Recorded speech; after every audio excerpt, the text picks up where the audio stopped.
ए बुचुल भैया, एगो औरत अपना पति से कहत है कि ये राजा, अरे एगो तो बधार के खटनी से दे हरानी में रहता है, एगो तोहरो खटनी करे के परी का हो, तनी मान ना जा। उ का कहतरी,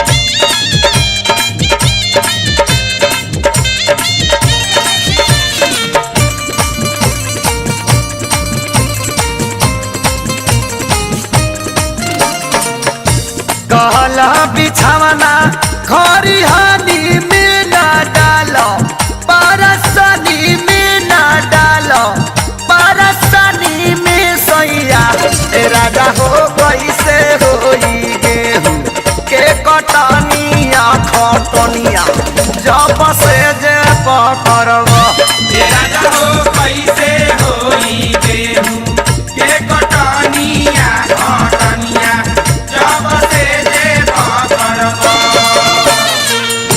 कहला बिछावना घरी हानि में ना डालो, परेशानी में ना डालो, परेशानी में सैया राजा हो कैसे होई गेहूं के कटनिया खटनिया जब से जे पकड़ब राजा हो कैसे होई गेहूं के कटनिया खटनिया जब से जे पकड़ब।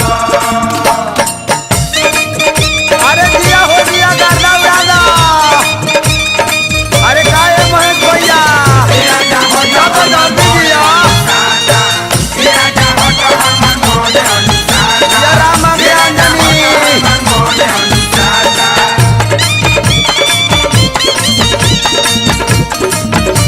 अरे चढ़ा रहा है भाई चाहे कौन बाबा फूटते किरनिया सौसे देहिया टाटाई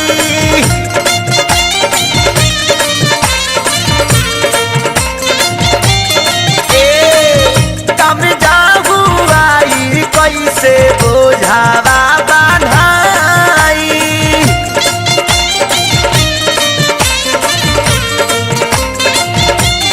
गलतिया गलत किए राजा सबे मेहनत करके पसेना होता तारा लेगा तानू नहीं के भेवा।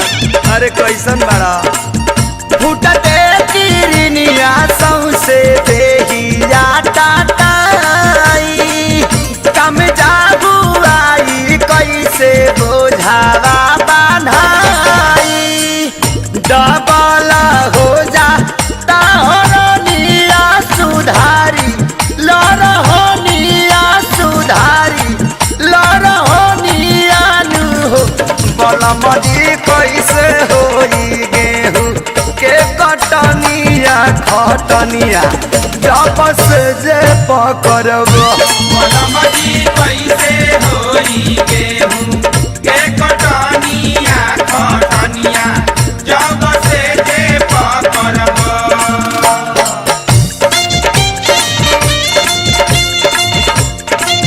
हाय हाय हाय हाय ए मनु है देखा अरे दादा हो जान गई रे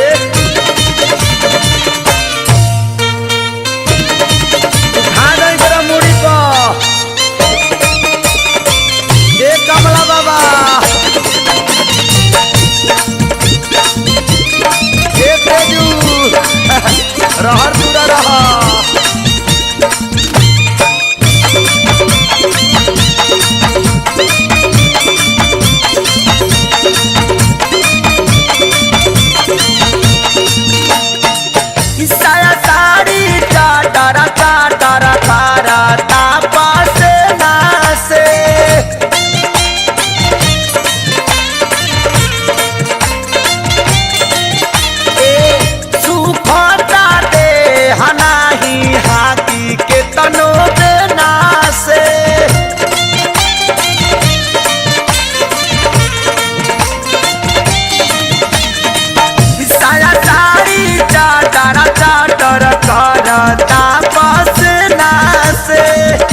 कतनो हाकतानी बिना से।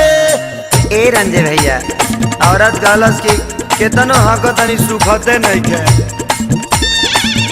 जानी हटावा मच्छरदानिया तू पाई लाबहोनिया चुमा से कलबहोनिया नु हो।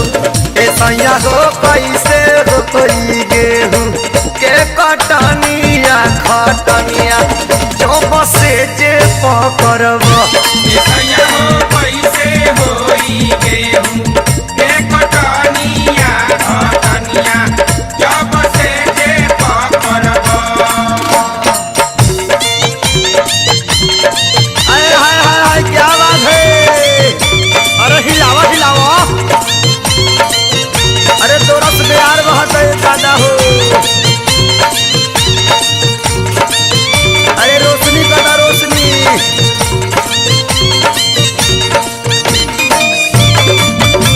ए गुड्डू भैया आर्मी के नौकरी छोड़ा जाओ। देवरा बेदरा दिखे सारी काचे नींद जागाई।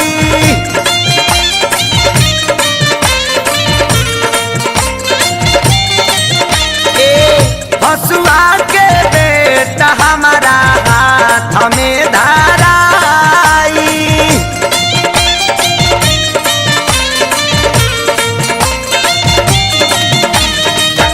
देवरा बेदरा दिखे सारी काचे नींद जागाई। हसुआ के बेटा हमारा हाथे में धराई। ए सुबोध झोटा कटवा लगे लड़का सम पापड़ी खा लो सा। ये कहा थे बाला टीके पनिया दूसरे हाथ कटनिया दूसरे हाथ कटनिया हो। ए पिया हो कैसे होई गेहूं के कटनिया खटनिया जब से जे पकड़ब। सैया हो कैसे हो